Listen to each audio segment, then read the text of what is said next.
अस्सलामुअलैकुम मेरे दोस्तों, सज्जनों और बेलियों। आज है 2 जुलाई 2024। काम है कि ख़त्म होने का नाम ही नहीं ले रहा। लेकिन एक टाइम था ये सारा काम मैं एक दिन में ही कंप्लीट कर लेता था, लेकिन अब काफ़ी दिन हो गए हैं थोड़ा थोड़ा करके ये काम कंप्लीट कर रहा हूँ। लेकिन लगता तो यही है कि जल्दी ही हो जाएगा। कुछ पौधों को जो कि यहाँ पर पड़े थे, मैंने आपको कल बताया था 1 जुलाई को, तो यहाँ से भी काफ़ी हद तक पौधों को मैंने बड़े गमलों के अंदर शिफ्ट कर दिया है और कुछ को मैंने हैंगिंग पॉट्स के अंदर लगा दिया है, जैसे कि ऑल्टरनेंथेरा।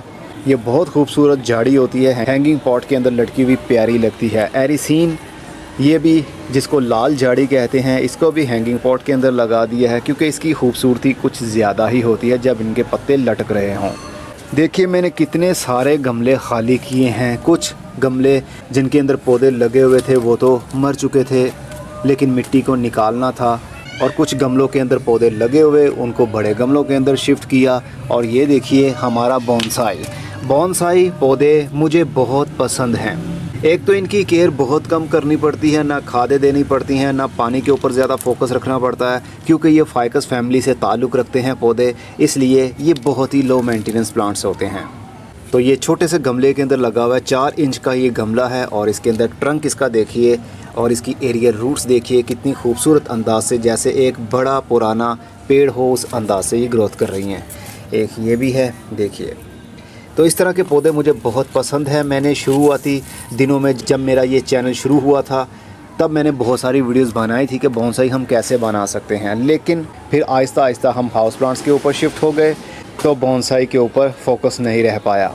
मैंने एग्रोनिमा के पौधों को भी बहुत मुश्किल से बचा लिया है और ये टहनियाँ आप देख रहे हैं, ये सारी की सारी मुरझा रही थी, सारे पत्ते गल गए थे इनके ज़्यादा गर्मी होने की वजह से।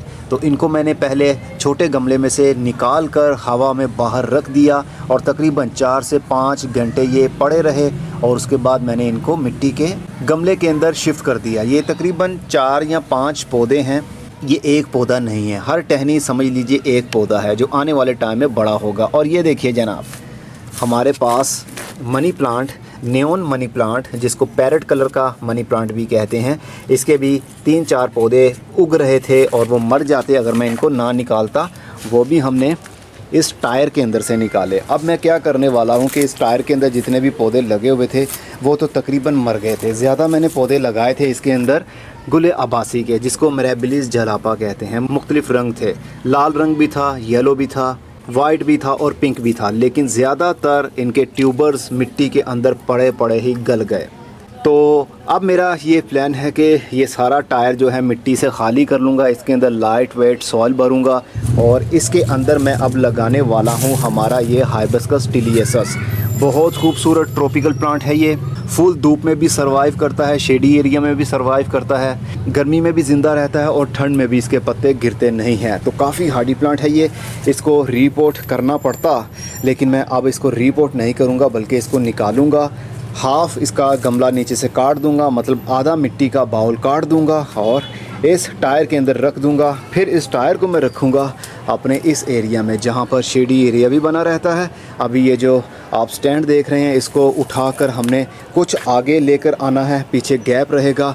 वहां पर ये हाइबिस्कस टिलियेसस का पौधा जब बड़ा हो जाएगा, तकरीबन ये 4 से 5 फुट का हो जाएगा, तो पत्तों का शेडी एरिया और उसके नीचे दूसरे पौधे, उनको भी ठंडक मिल जाएगी।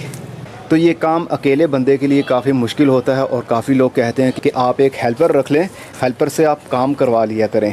असल में जो खुद काम करना जानता हो ना, उसको किसी का काम पसंद नहीं आता। मैंने ये भी ट्राई करके देखा है। मैंने नर्सरी से माली को भी हायर किया और माली लोग तो समझते हैं कि हम शायद बुद्धू हैं, हम पढ़े लिखे साहब लोग कहाँ पौधों को जानते हैं, सारा काम तो माली लोग ही जानते हैं। अगर हम उनको कुछ अच्छा कहते हैं ना, तो माली लोग कहते हैं हमारे बाप दादा यही काम करते थे, हमें ज़्यादा पता है।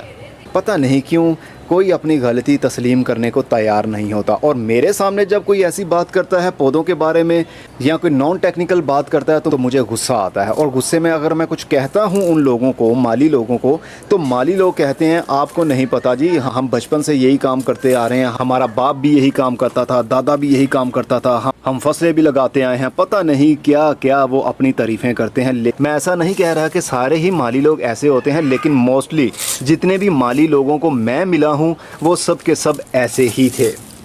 इसीलिए मुझे किसी का काम पसंद नहीं आता। तो जितना भी होता है, थोड़ा हो ज़्यादा हो, मैं ख़ुद ही थोड़ा बहुत कर लेता हूँ। मुझे तसल्ली तो होती है ना मैंने क्या किया है और क्या नहीं। एनीवेज़, बहुत बुराइयाँ हो गई एक दूसरे की। अब कुछ काम की बात करते हैं। तो ये सोनिया बेल को भी अभी मैं सोच रहा हूँ कि कहाँ पर रखूँ, और क्योंकि यहाँ पर तो स्टैंड आ जाएगा ना। ये जो किनारा है यहाँ तक, ये वाला जो येलो कलर का स्टैंड देख रहे हैं आप, 3 पार्टीशंस वाला, वो यहाँ पर आएगा। तो इसको कहाँ पर उठा कर रखूँगा फ़िलहाल के लिए तो कोई समझ नहीं लग रही है। मैं चाहता हूँ कि ये धूप को भी कवर कर ले और थोड़ा बहुत हमें शेडी एरिया भी दे दे। अभी काफ़ी काम करने वाला है। देखिए कल कितना अच्छा मौसम था और आज इतनी गर्मी, और देखिए धूप फुल निकली हुई है। हवा भी गर्म है, जैसे कि जून के महीने की गर्म लू चलती है, बिल्कुल वैसे ही चल रही है।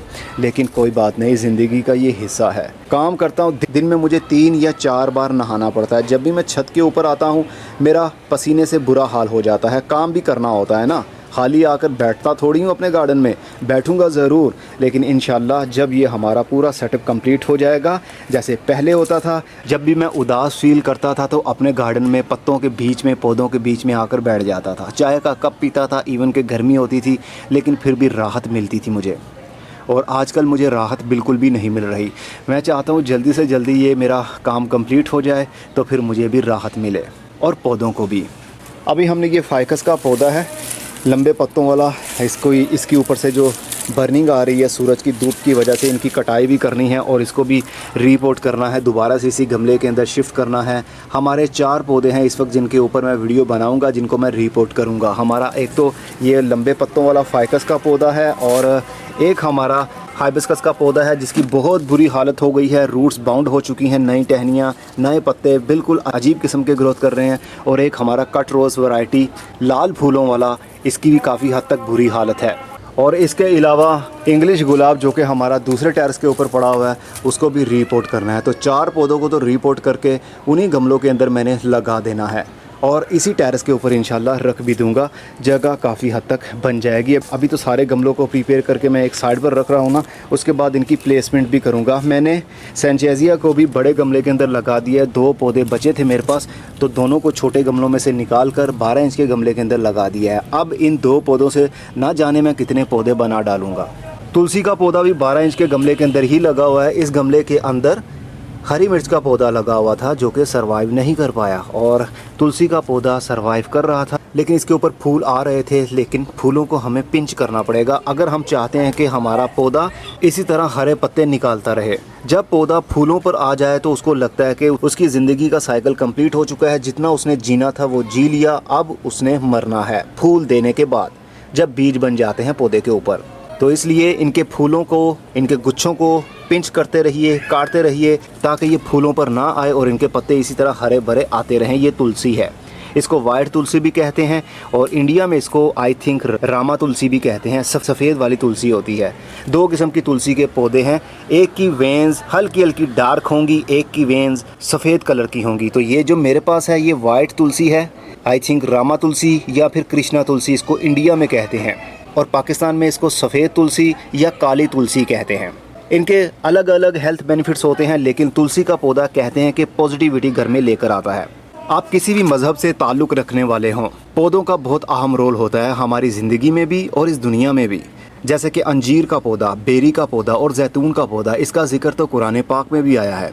और सिदरतुल मुंतहा पर जो पौधा लगा हुआ है 6ठे आसमान पर, और जिसकी टहनियाँ 7वें आसमान पर निकलती हैं, तो पौधों का बहुत अहम रोल है। इन पौधों की कदर करना सीखिए। और पत्थर चट के पौधे को भी मैंने 12 इंच के मिट्टी के गमले के अंदर ही लगा दिया है। ये भी छोटे गमले में लगा हुआ था, काफ़ी बुरी हालत हो रही थी। पत्ते देख सकते हैं कैसे इनके पत्ते जल रहे हैं। तो अब आकर ये खुश हो जाएगा। इसके पत्ते जैसे ही मिट्टी के ऊपर गिरेंगे तो नए नए पौधे निकलना शुरू होंगे, तो फिर हम इनसे और भी पौधे बनाएंगे। बस इतने में मैं पसीने से भीग गया हूँ, बुरा हाल हो रहा है पसीने से। इंशाल्लाह अगली वीडियो में फिर मिलेंगे, तब तक और भी काम हमारा निपट चुका होगा, तो मैं भी एक चैन का सांस ले पाऊँगा। फिर मिलेंगे, खुदा हाफिज़।